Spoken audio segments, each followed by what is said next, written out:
Hello दोस्तों, आप सभी का स्वागत है आपके अपने यूट्यूब चैनल द स्टोरी वाला में। आज हम इस वीडियो में गबन के अंतिम भाग को देखेंगे। तो आइए दोस्तों शुरू करते हैं। दरोगा घर जाकर लेट रहे। 11 बज रहे थे। नींद खुली तो 8 बज गए थे। उठकर बैठे ही थे कि टेलीफोन पर पुकार हुई। जाकर सुनने लगे। डिप्टी साहब बोल रहे थे, इस रमानाथ ने बड़ा गोलमाल कर दिया है। उसे किसी दूसरी जगह ठहराया जाएगा। उसका सब सामान कमिश्नर साहब के पास भेज देना होगा। रात को वह बंगले पर था या नहीं? दरोगा ने कहा, जी नहीं, रात मुझसे बहाना करके अपनी बीवी के पास चला गया था। टेलीफोन तुमने उसको क्यों जाने दिया? हमको ऐसा डर लगता है कि उसने जज से सब हाल कह दिया। मुकदमा का जांच फिर से होगा। आपसे बड़ा भारी ब्लंडर हुआ है। सारा मेहनत पानी में फिर गया। उसको जबरदस्ती रोक लेना चाहिए था। दरोगा ने कहा, तो क्या वह जज साहब के पास गया था? डिप्टी ने कहा, हाँ साहब, वहीं गया था और जज भी कायदे को तोड़ दिया। वह फिर से मुकदमा का पेशी करेगा। रमा अपना बयान बदलेगा। अब इसमें कोई डाउट नहीं है। और यह सब आपका बगलिंग है। हम सब उस बाढ़ में बह जाएंगे। जोहरा भी दगा दिया। दरोगा उसी वक्त रमानाथ का सब सामान लेकर पुलिस कमिश्नर के बंगले की तरफ चले। रमा पर ऐसा गुस्सा आ रहा था कि पावे तो समूचा ही निकल जाए। कमबख्त को कितना समझाया, कैसी कैसी खातिर की, पर दगा कर ही गया। इसमें जोहरा की भी साठ गांठ है। बीबी को डांट फटकार करने का महज बहाना था। जोहरा बेगम की तो आज ही खबर लेता हूँ। कहाँ जाती है? देवी दिन से भी समझूंगा। एक हफ्ते एक पुलिस कर्मचारियों में जो हलचल रही, उसका जिक्र करने की कोई जरूरत नहीं। रात की रात और दिन के दिन इस फिक्र में चक्कर खाते रहते थे। अब मुकदमे से कहीं ज़्यादा अपनी फिक्र थी। सबसे ज़्यादा घबराहट दरोगा को थी। बचने की कोई उम्मीद नहीं आती थी। इंस्पेक्टर और डिप्टी दोनों ने सारी जिम्मेदारी उन्हीं के सिर डाल दी और खुद बिल्कुल अलग हो गए। इस मुकदमे की फिर पेशी होगी। सारे शहर में चर्चा होने लगी। अंग्रेजी न्याय के इतिहास में यह घटना सर्वथा अभूतपूर्व थी। कभी ऐसा नहीं हुआ था कि वकीलों में इस पर कानूनी बहस होती।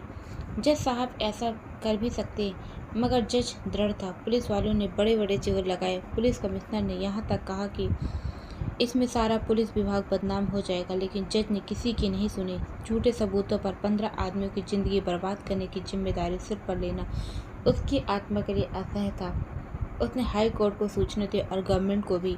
इधर पुलिस वाले रात दिन रमा की तलाश में दौड़ धूप करते रहते थे, लेकिन रमा न जाने कहाँ जा छिपा था। उसका कुछ पता ही नहीं चलता था। अब तो सरकारी कर्मचारी में लिखा पढ़ी होती रही, मानो कागज स्याह कर दिए गए। उधर समाचार पत्रों में इस मामले पर नित्य आलोचना होती रहती थी। एक पत्रकार ने जयलपा से मुलाकात की और उसका बयान छाप दिया। दूसरे ने जोहरा का बयान छाप दिया। इन दोनों बयानों ने पुलिस की बखिया उधेड़ दी। जोहरा ने तो लिखा था कि मुझे 50 रुपये इसलिए दिए जाते थे कि रमानाथ को बहलाती रहूं और उसे कुछ सोचने विचार करने का अवसर नहीं मिले। पुलिस ने इन बयानों को पढ़ा तो दांत पीस लिए।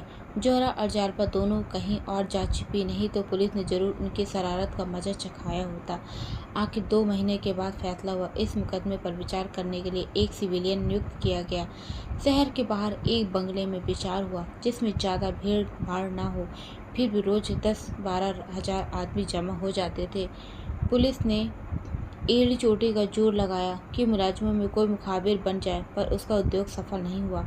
दरोगा जी चाहते तो नई शहादतें बना सकते थे, पर अपने अफसरों के स्वार्थपरता पर वे इतने खिन्न हुए कि दूर से तमाशा देखने के सिवा और कुछ नहीं किया। जब सारा यश अफसरों को मिलता और सारा अपयश मातहतों को, तो दरोगा जी को क्या गर्ज पड़ी थी कि नई शहादतों की फिक्र में सिर खपाते। इस मामले में अफसरों ने सारा दोष दरोगा के ही सिर पड़ा। उन्हीं की बेपरवाही से रमानाथ हाथ से निकला। अगर ज़्यादा सख्ती से निगरानी की जाती तो जालपा कैसे उसे खत लिख सकती और वह कैसे रात को उनसे मिल सकता था। ऐसी दशा में मुकदमा उठा लेने के सिवा और क्या ही किया जा सकता था। तबीले की बला बंदर के सिर गई। दरोगा तनजुल हो गए और नायब दरोगा का तराई में तबादला कर दिया गया। जिस दिन मुलाजिमों को छोड़ा गया, आधा शहर उनका स्वागत करने को जमा था। पुलिस ने 10 बजे रात को उन्हें छोड़ा, पर दर्शक जमा ही हो गए। लोग जालपा को भी खींच ले गए। पीछे पीछे देवी दीन भी पहुंचा। जालपा पर फलों की वर्षा हो रही थी, फूलों की, और जालपा देवी की जय से आकाश गूंज रहा था। मगर रमानाथ की परीक्षा अभी समाप्त नहीं हुई थी। उस पर दरोगा बयानी का अभियोग चलाने का निश्चय हो गया। उसी बंगले में ठीक 10 बजे मुकदमा पेश हुआ। सावन की झड़ी लगी हुई थी। कलकत्ता दलदल हो रहा था, लेकिन दर्शकों का एक अपार समूह सामने मैदान में खड़ा था। महिलाओं ने दिनेश की पत्नी और माता भी आई हुई थी। पेशी से 10-15 मिनट पहले जालपा और जोहरा भी बंद गाड़ियों में आ पहुंची। महिलाओं को अदालत के कमरे में जाने की आज्ञा मिल गई। पुलिस की शहादतें शुरू हुई। डिप्टी सुप्रिंटेंडेंट, इंस्पेक्टर, दरोगा, नायब दरोगा, सभी के बयान हुए। दोनों तरफ के वकीलों ने जिरह भी की, पर इन कार्रवाइयों में उल्लेखनीय कोई बात नहीं थी। जब्ते की पाबंदी की जा रही थी। रमानाथ का बयान हुआ, पर उसमें कोई नई बात नहीं थी। उसमें अपने जीवन के गत 1 वर्ष का पूरा वृतांत कह सुनाया, कोई बात नहीं छिपाई। वकील के पूछने पर उसने कहा, जालपा के त्याग, निष्ठा और सत्य प्रेम ने मेरी आंखें खोली, और उससे भी ज्यादा जोहरा के सौजन्य और निष्कपट व्यवहार ने। मैं इसे अपना सौभाग्य समझता हूँ कि मुझे उस तरफ से प्रकाश मिला जिधर औरों का अंधकार मिलता है। बीच में मुझे सुधा प्राप्त हो गई। उसके बाद सफाई की तरफ से देवी दीन, जालपा और जोहरा के बयान हुए। वकीलों ने इनसे भी सवाल किया, पर सच्चे गवाह क्या उखाड़ते। जोहरा का बयान बहुत ही प्रभाव उत्पादक था। उसने देखा, जिस प्राणी को जंजीरों से पकड़ने के लिए वह भेजी गई है, वह खुद दर्द से तड़प रहा है। उसे मरहम की जरूरत है, जंजीरों की नहीं। वह सहारे का हाथ चाहता है, धक्के का झोंका नहीं। जालपा देवी के प्रति उसकी श्रद्धा, उसका अटल विश्वास देखकर मैं अपने को भूल गई। मुझे अपनी निष्ठा, अपनी स्वार्थंधता पर लज्जा आई। मेरा जीवन कितना अधम, कितना पतित है, और मुझ पर उसका वक्त घुला। जब मैं जालपा से मिली तो मुझे उसी निष्काम सेवा, उसका उज्जवल तप देखकर मेरे मन के रहे सारे संस्कार भी मिट गए। विलासयुक्त जीवन ने मुझे घृणा हो गई। मैंने निश्चय कर लिया, इसी आंचल में मैं भी आश्रय लूंगी। मगर उससे भी ज्यादा मार्के का बयान जालपा का था। उससे सुनकर दर्शकों की आंखों में आंसू आ गए। उसके अंतिम शब्द ये थे, मेरे पति निर्दोष हैं। ईश्वर की दृष्टि में ही नहीं, नीति की दृष्टि में भी वह निर्दोष हैं। उनके भाग में मेरी विलास शक्ति का प्रायश्चित करना लिखा था, वह उन्होंने किया। वह बाजार से मुँह छुपाकर भागे। उन्होंने मुझ पर अगर कोई अत्याचार किया तो बस यही कि मेरी इच्छाओं को पूरा करने में उन्होंने सदैव कल्पना से काम किया। मुझे प्रसन्न करने के लिए, मुझे सुखी रखने के लिए उन्होंने अपने ऊपर बड़े से बड़ा भार लेने में कभी संकोच नहीं किया। वह यह भूल गए कि विलास वृत्ति संतोष करना नहीं जानती। जहाँ मुझे रोकना उचित था, वहाँ उन्होंने मुझे प्रोत्साहित किया, और इस अवसर पर भी मुझे पूरा विश्वास है, मुझ पर अत्याचार करने की धमकी देकर ही उनकी जबान बंद की गई थी। अगर अपराधिनी हूँ तो मैं हूँ, जिसके कारण उन्हें इतने कष्ट झेलने पड़े। मैं मानती हूँ कि मैंने उन्हें अपना बयान बदलने के लिए मजबूर किया। अगर मुझे विश्वास होता कि वह डाक में शरीक हुए तो सबसे पहले मैं उनका तिरस्कार करती। मैं यह नहीं सह सकती थी कि वह निरपराधियों की तलाश पर अपना भवन खड़ा करे। जिन दिनों यहाँ डाके पड़े, उन तारीखों में मेरे स्वामी प्रयाग में थे। अदालत चाहे तो टेलीफोन द्वारा इसकी जांच कर सकती है। अगर ज़रूरत हो तो म्युनिसिपल बोर्ड के अधिकारियों का बयान लिया जा सकता है। ऐसी दशा में मेरा कर्तव्य इसके सिवा कुछ और हो ही नहीं सकता था, जो मैंने किया। अदालत ने सरकारी वकील से पूछा, क्या प्रयाग से इस मामले की कोई रिपोर्ट मांगी गई थी? वकील ने कहा, जी हाँ, मगर हमारा उस विषय पर कोई विवाद नहीं है। सफाई के वकील ने कहा, इससे यह तो सिद्ध हो जाता है कि मुलाजिम डाके में शरीक नहीं था। अब केवल यह बात रह जाती कि मुखाबिर क्यों बना।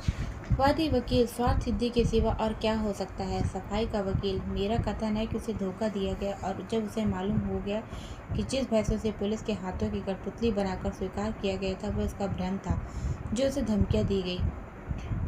अब सफाई का कोई गवाह नहीं था। सरकारी वकील ने बहस शुरू की, योर ऑनर जज, आपके सम्मुख एक ऐसा अभियोग उपस्थित हुआ जैसे सौभाग्य से बहुत कम हुआ करता। आपको जनकपुर की डकैती का हाल मालूम है?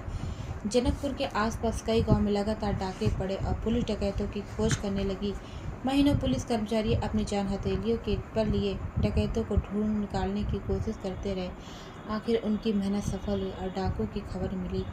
ये लोग एक घर के अंदर बैठे पाए गए। पुलिस ने एक बार की सबों को पकड़ लिया, लेकिन आप जानते हैं, ऐसे मामलों में अदालतों के लिए सबूत पहुंचाना कितना मुश्किल होता है।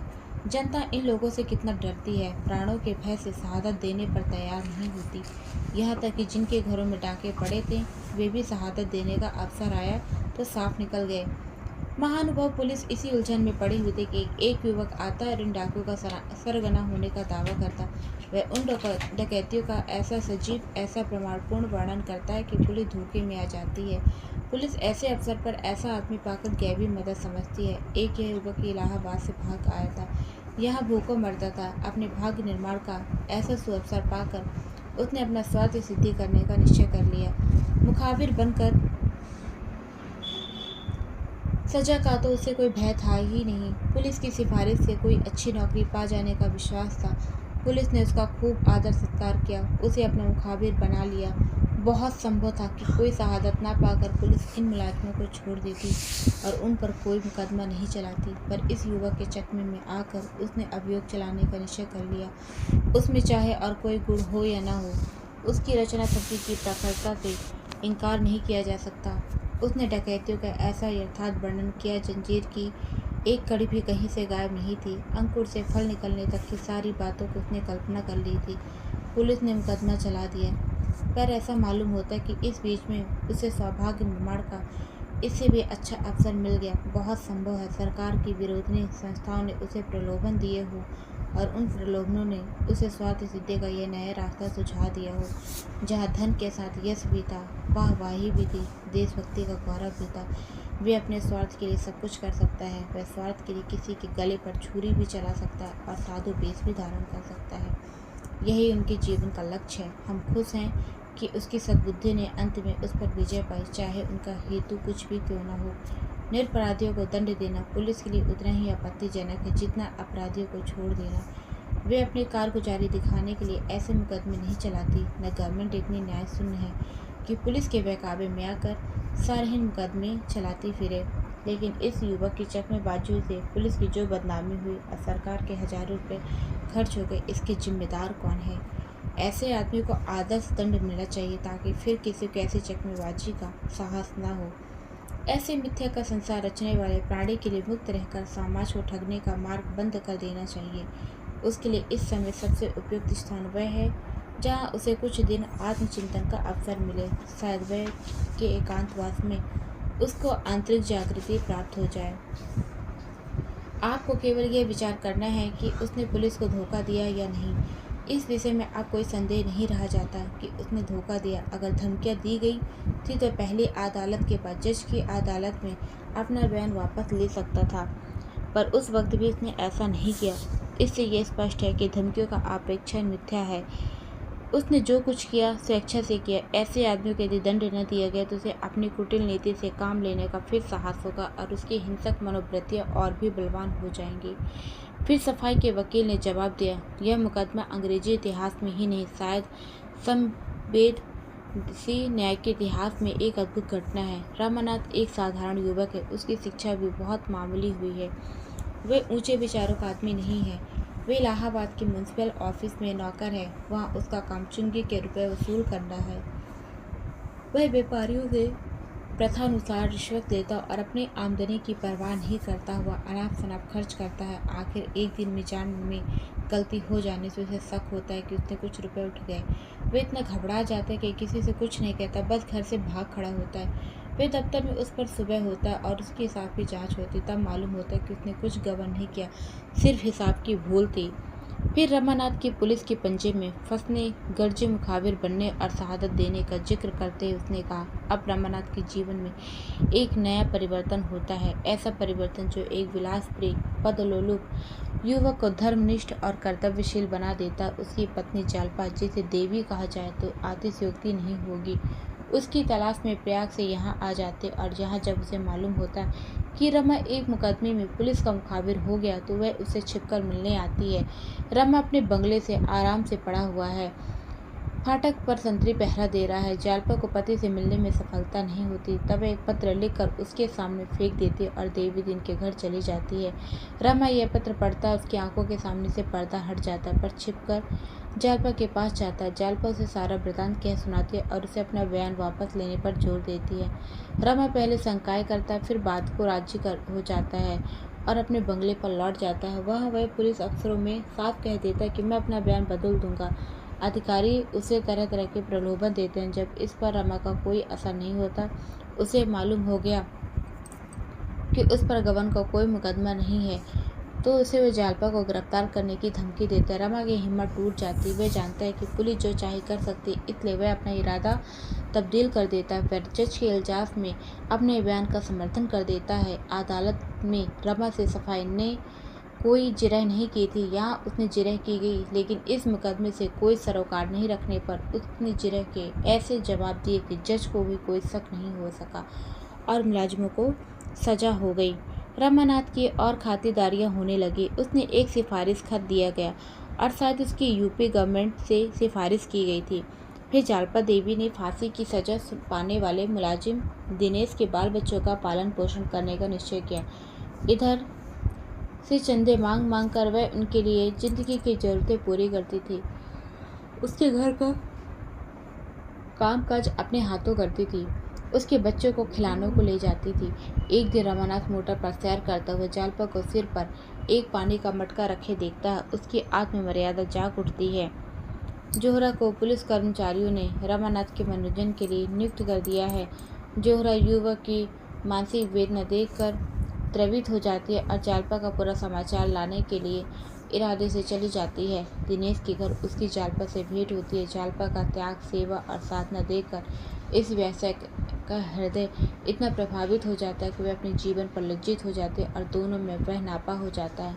वह एक सप्ताह के बाद जाकर रमा से सारा वृतांत कह सुनाती है।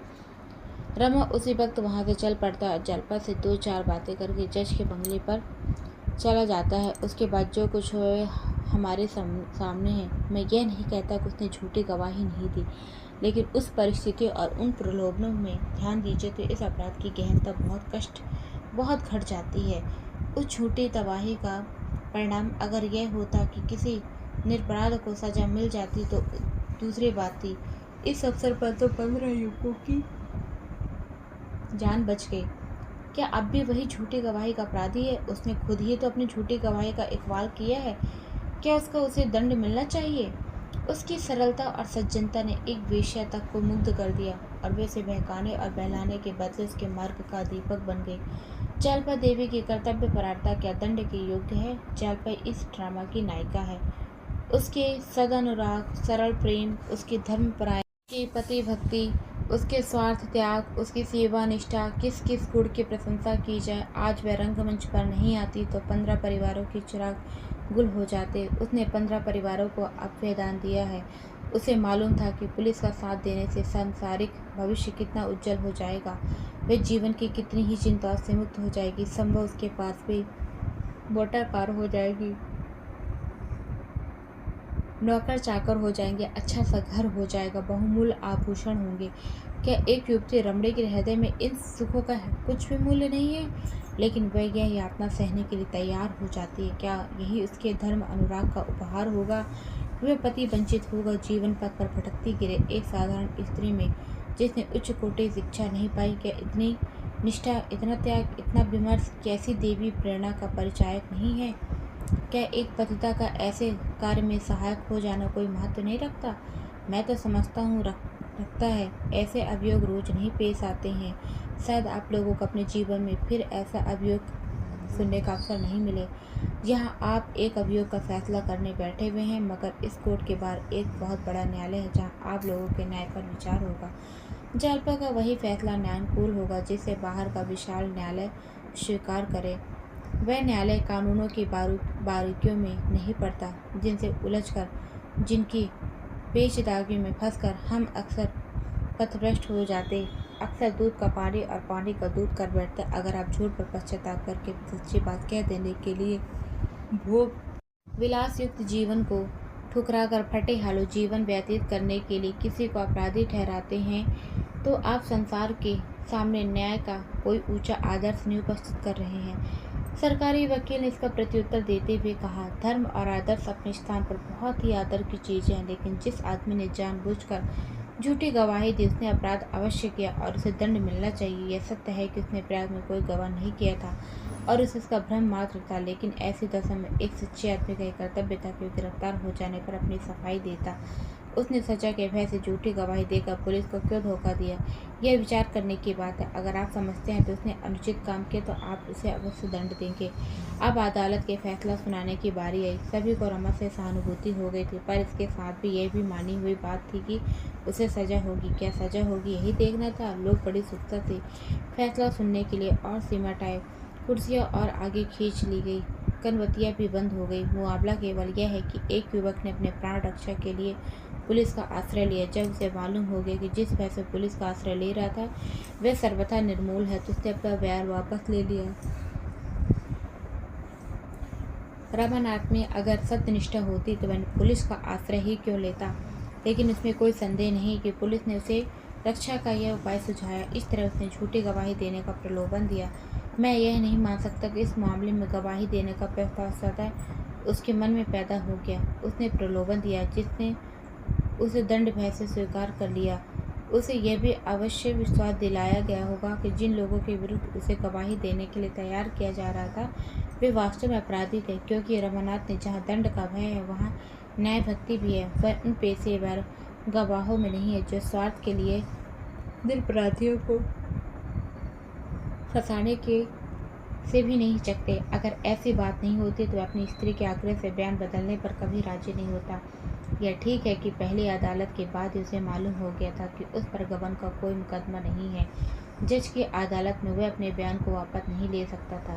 उस वक्त उसने ये इच्छा प्रकट भी अवश्य की, पर पुलिस की धमकियों ने फिर उस पर विजय पाई। पुलिस को बदनामी से बचने के लिए इस अवसर पर उसे धमकियाँ देना स्वाभाविक है, क्योंकि पुलिस को मुलाजिमों के अपराधी होने के विषय में कोई संदेह नहीं था। रमानाथ धमकियों में आ गया कि उसकी दुर्बलता अवश्य पर परिस्थिति को देखते हुए क्षम है, इसलिए मैं रमानाथ को बरी करता हूँ। चैत्र की शीतल सुहावनी स्फूर्ति में संध्या, गंगा का तट, टेशों से लहलहाता हुआ ढाक का मैदान, बरगद का छायादार वृक्ष, उसके नीचे बंधी हुई गाय, जैसे कद्दू और लौकी की बेलों से लहराती हुई झोपड़ियाँ, न कहीं दर्द न गुबार, न शोर न गुल। सुख और शांति के लिए क्या इससे भी अच्छी जगह हो सकती है? नीचे स्वर्णमयी गंगा लाल काले नीले आवरण से चमकती हुई मंद स्वरों में गाती, कहीं लपलपाती, कहीं झिझकती, कहीं चपल, कहीं गंभीर, आनंद अंधकार की ओर चली जा रही है। मानो बहुरंजित बाल स्मृति कीड़ा और विनोद की गोद में खेलती हुई चिंता में, संघर्ष में, अंधकार में भविष्य की ओर चली जा रही हो। देवी और रमा ने यही प्रयाग के समीप आकर आश्रय लिया है। 3 साल गुजर गए हैं। देवी ने जमीन ली, बाग लगाया, खेती जमाई, गाय भैंस खरीदी और कर्मयोग में अविरत उद्योग में सुख संतोष और शांति का अनुभव कर रहा है। उसके मुख पर अब वह जलती झुर्रियाँ नहीं है, एक नई स्फूर्ति, एक नई कांति झलक रही है। शाम हो गई है। गाय भैंसें हाट से लौटी। जग्गू ने उन्हें खूंटे से बांधा और थोड़ा थोड़ा भूसा लाकर उनके सामने डाल दिया। इतने में देवी और गोपी भी बैलगाड़ी पर डटे लदे हुए आ पहुँचे। दयानाथ ने बरगद के नीचे जमीन साफ कर रखी थी, वहीं ढांटी उतारी गई। यही इस छोटी सी बस्ती का खलिहान है। दयानाथ नौकरी से बर्खास्त हो गए थे, अब देवी के असिस्टेंट हैं। उनको समाचार पत्र में अब भी वही प्रेम है जो रोज कई पत्र आते हैं। शाम को फुर्सत पाने के बाद मुंशी जी पत्रों को पढ़कर सुनाते और समझाते हैं। श्रोताओं में बहुधा आसपास के गांव में 10-5 आदमी भी आ जाते और रोज एक छोटी मोटी सभा हो जाती। रमा को तो इस जीवन से इतना अनुराग हो गया कि वह अब शायद उसे थानेदारी ही नहीं, चुंगी की इंस्पेक्टरी भी मिल जाए तो शहर का नाम न ले। प्रातःकाल उठकर गंगा स्नान करता, फिर कुछ कसरत करके दूध पीता। दिन निकलते निकलते अपनी दवाओं का संदूक लेकर आ बैठता। उसने वैद्य की कई किताबें पढ़ ली, छोटी मोटी बीमारियों की दवा दे देता है। 10-5 मरीज रोज आ जाते हैं और उसकी कीर्ति दिन दिन बढ़ती जाती है। इस काम से छुट्टी पाते हुए अपने बगीचे में चला जाता है। वहाँ कुछ साग भाजी भी लगाया हुआ है, कुछ फल फूलों के वृक्ष हैं और जड़ी बूटियाँ हैं। अभी तो बाग से केवल तरकारी मिलती, पर आशा है कि 3-4 साल में नींबू, अमरूद, बेर, नारंगी, आम, केले, आंवले, कटहल, बेल आदि फलों की अच्छी आमदनी होने लगेगी। देवी ने बैलों को गाड़ी से खोलकर खूंटे से बांध दिया और दयानाथ ने से बोला, अभी भैया नहीं लौटे? दयानाथ ने ढांटों को समेटते हुए कहा, अभी तो नहीं लौटे। मुझे तो अब इनके अच्छे होने की आशा नहीं है। जवानी का फेर है। कितने सुख से रहती थी, गाड़ी थी, बंगला था, दर्जनों नौकर थे।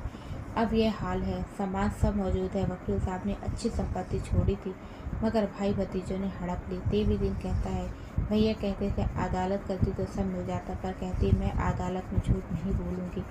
औरत बड़े ऊंचे विचार की हैं।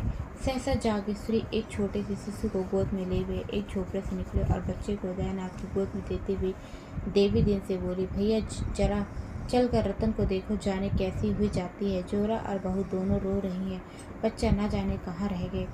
देवी दिन ने दयानाथ से कहा, चलो लाला देखें। तभी जागेश्वरी बोलती है, क्या जाकर क्या करेंगे, बीमार को देखकर तो इसकी नानी पहले ही मर जाती है। देवी दिन ने रतन की कोठरी में जाकर कहा, रतन बांस की खाट पर पड़ी थी, देह सूख गई थी। वह सूर्यमुखी का सा खिला हुआ चेहरा मुरझाकर पीला हो गया था। वरंग जिन्होंने चित्र को जीवन और स्पंदन प्रदान कर रखा हुआ था उड़ गए थे, केवल आकार शेष रह गया था। वे श्रवण प्रिय प्राणपद विकास और आह्लाद में डूबा हुआ संगीत मानो आकाश में विलीन हो गया था। केवल उसकी चीड़ उदास प्रतिध्वनि रह गई थी। जोहरा उसके ऊपर झुकी उसे करुण विवश कातर निराश तथा तृष्णामय नजरों से देख रही थी। आज साल भर जिसने रतन की सेवा शुश्रूषा में दिन को दिन और रात को रात नहीं समझा था, रतन ने उनके साथ जो स्नेह किया था, उस अविश्वास और बहिष्कार के वातावरण में जिस खुले निसंकोच भाव से उसके साथ बहनापा निभाया था, उसका एहसान वह और किस तरह मानती, जो सहानुभूति उसे जालपा से भी नहीं मिली वह रतन ने प्रदान की। दुख और परिश्रम ने दोनों को मिला दिया, दोनों के आत्मा संयुक्त हो गई। यह घनिष्ठ प्रेम उसके लिए एक नया ही अनुभव था, जिसकी उसे कल्पना नहीं की।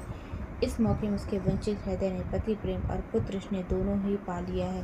देवी दिन ने रतन के चेहरे की ओर संतृप्त नजरों से देखा, तब उसकी नाड़ी हाथ में लेकर पूछा, कितनी देर से नहीं बोली। जालपा ने आँख पोंछ कर कहा, अभी तो बोलती थी, एक आँख के ऊपर चढ़कर बेहोश हो गई। वैद्य जी को लेकर अभी तक नहीं आए। देवी दिन ने कहा, इनकी दवा वैद्य के पास नहीं। यह कहकर उनके पास थोड़ी सी राख लिए रतन के सिर पर हाथ फेरा, कुछ मुँह में बुदबुदाया, अरे चुटकी राख उसके माथे पर लगा दी। तब पुकारा, रतन बेटी आंखें खोलो। रतन ने आंखें खोल दी, इधर उधर सकपकाई हुई आंखों से देखकर बोली, मेरी मोटर आई थी ना, कहाँ गया वह आदमी, उसे कह दो थोड़ी देर के बाद लाए। जोरा, आज मैं तुम्हें अपने बगीचे की सैर कराऊंगी, अब हम दोनों झूले पर बैठेंगे। जोरा फिर रोने लगी। जालपा भी आंसुओं के बेग को न रोक सके। रतन एक क्षण तक छत की ओर देखती रही, फिर एक जैसे उसकी स्मृति जाग उठी। वह लज्जित होकर एक उदास मुस्कुराहट के साथ बोली, मैं सपना देख रही थी दादा। लोहित आकाश पर कालिमा का पर्दा पड़ गया था। उसी वक्त रतन की जीभा पर मृत्यु ने पर्दा डाल दिया। रामानाथ वैद्य जी को लेकर पहर रात को लौटे तो यहाँ मौत का सन्नाटा छाया हुआ था। रतन की मृत्यु का शोक वह शोक नहीं था जिसमें आदमी हाय हाय करता है, बल्कि वह शोक था जिसमें हम मुख रुदन करते हैं, जिसकी याद कभी नहीं भूलती, जिसका बोझ कभी दिल से नहीं करता।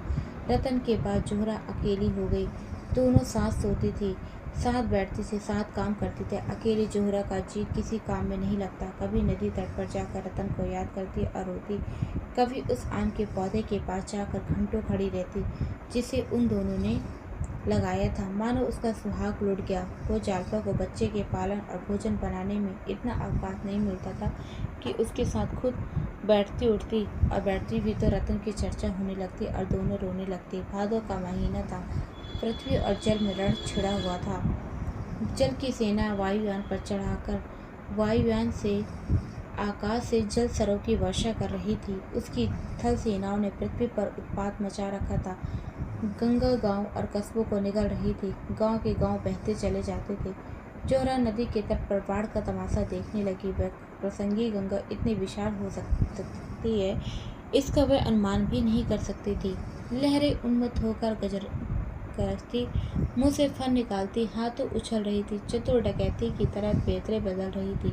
कभी एक कदम आती, फिर पीछे लौट पड़ती और चक्कर खाकर फिर आगे को लपकती। कहीं रोई झोपड़ा डगमगाता तेजी से बहा जा रहा था, मानो कोई शराबी दौड़ा जाता हो। कहीं कोई वृक्ष डाल पत्तों समेट डूबता उतराता, किसी पाषाण युग के जंतु की भांति तैरता चला जाता था। गाय और भैंसे, खाट और तख्ते मानो तिलस्मी चित्रों की भांति आंखों के सामने से निकल जाते थे।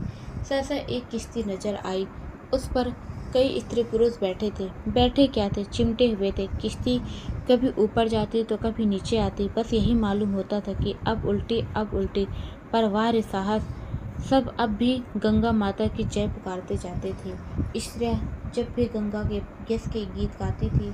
जीवन और मृत्यु का ऐसा संघर्ष किसने देखा होगा।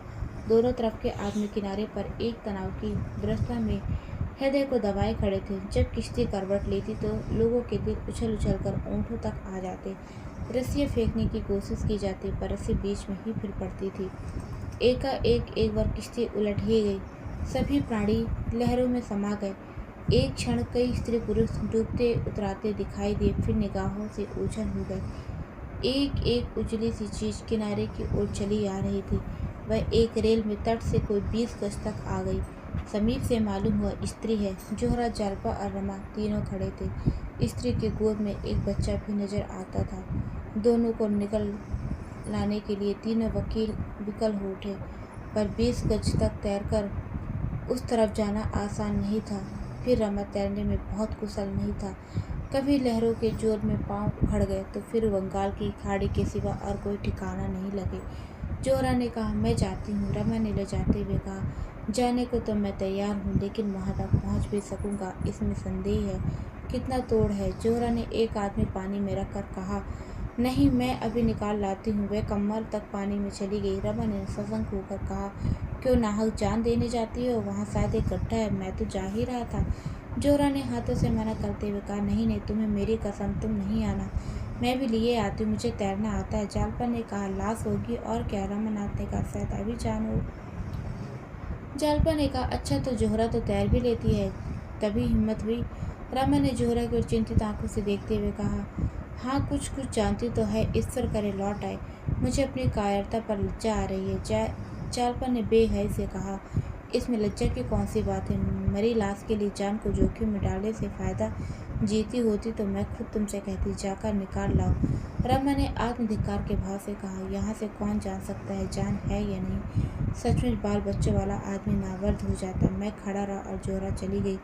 सहसा एक जोर की लहर आई और लाश को फिर धारा में बाहर ले गई। जोहरा लाश के पास पहुंच चुकी थी। उसे पकड़कर खींचना ही चाहती थी कि वह इस लहर से उसे दूर कर दिया। जोहरा खुद उसके जोर में आ गई और प्रवाह की ओर कई हाथ बह गई। वह फिर संभली, पर एक दूसरी लहर ने फिर उसे ढकेल दिया। रमा व्यग्र होकर पानी में कूद पड़ा, जोर जोर से पुकारने लगा, जोहरा, जोहरा, मैं आता हूँ। मगर जोहरा में अब लहरों से लड़ने की शक्ति नहीं थी। वह बेग तलाश के साथ ही धीरे में धारे में बही जा रही थी। उसके हाथ पांव हिलना बंद हो गए थे। एकाएक ऐसा रेला आया कि उसने दोनों ही उसमें समा गईं। 1 मिनट के बाद जोहरा के काले बाल नजर आए। केवल एक क्षण तक यही अंतिम झलक थी, फिर वह नजर नहीं आई। रमा कोई 100 गज तक जोरों के हाथ पांव मारता हुआ गया, लेकिन इतनी ही दूर में लहरों के बेग के कारण उसका दम फूल गया। अब आगे जाए कहाँ? जोहरा का तो कहीं पता भी नहीं था। वह आखिरी झलक आंखों के सामने थी। किनारे पर जाल पर खड़ी खड़ी हाय हाय कर रही थी। यहाँ तक वह फिर पानी में कूद पड़ी। रमा अब आगे नहीं बढ़ सका। एक शक्ति आगे खींचती थी, एक पीछे। आगे की शक्ति में अनुराग था, निराशा थी, बलिदान था। पीछे की शक्ति में कर्तव्य था, स्नेह था, बंधन था। बंधन ने रोक लिए, वह लौट पड़ा। कई मिनट तक जालपा और रमा घुटनों तक पानी में खड़े उसी तरफ ताकते रहे। रमा की जवान आत्मधिक्कार ने बंद कर रखी थी। जालपा की शोक और लज्जा ने। आखिर रमा ने कहा, पानी में क्यों खड़ी हो, सर्दी हो जाएगी। जालपा पानी से निकलकर तट पर खड़ी हो गई और मुँह से कुछ नहीं बोली। मृत्यु की इस आघात ने उसे पराभूत कर दिया था। जीवन कितना आश्चर्य है। यह घटना आज दूसरी बार उसकी आंखों के सामने चरितार्थ हुई। रतन के मरने के पहले से आशंका थी। मालूम था यह वह थोड़े दिनों की मेहमान है, मगर जोहरा की मौत तो वज्रघात के समान थी। अभी आधा घड़ी पहले तीनों आदमी प्रसन्नचित्त जल क्रीड़ा देखने चले थे। किसे शंका थी कि मृत्यु की ऐसी भीषण पीड़ा उसको देखनी पड़ेगी। इन 4 सालों में जोहरा ने अपनी सेवा, आत्मत्याग और सरल स्वभाव से सभी को मुग्ध कर लिया था। उसके अतीत को मिटाने के लिए, उसने अपने पिछले दागों को धो डालने के लिए उसके पास इसके सिवा और क्या उपाय था। उसकी सारी कामनाएं, सारी वासनाएं सेवा में लीन हो गई थी। कलकत्ता में वह विलास और मनोरंजन की वस्तु थी। शायद कोई भला आदमी उसे अपने घर में घुसने नहीं देता। यह सभी उसके साथ घर के प्राणी का सब व्यवहार करते थे। दयानाथ और जागीश्री को यह कहकर शांत कर दिया गया था कि वह देवी दीन की विधवा बहू है। जोहरा ने कलकत्ता में जालपा से केवल उसके साथ रहने की भिक्षा मांगी थी। अपने जीवन में उसे घृणा हो गई थी। जालपा के विश्वास में उदारता ने उसे आत्मशुद्धि के पथ पर डाल दिया। रतन का पवित्र निष्काम जीवन उसे प्रोत्साहित किया करता था। थोड़ी देर के बाद रमा की भी पानी से निकला और शोक में डूबा हुआ घर की ओर चला, मगर अक्सर वह और जालपा नदी के किनारे आ बैठते जहाँ जोहरा डूबी थी, उसी तरफ घंटों देखा करते। कई दिनों तक उन्हें यह आशा बनी रही कि शायद जोहरा बच गई हो, शायद किसी तरह से चली आए, लेकिन धीरे धीरे यह क्षीण आशा भी शोक के अंधकार में खो गई।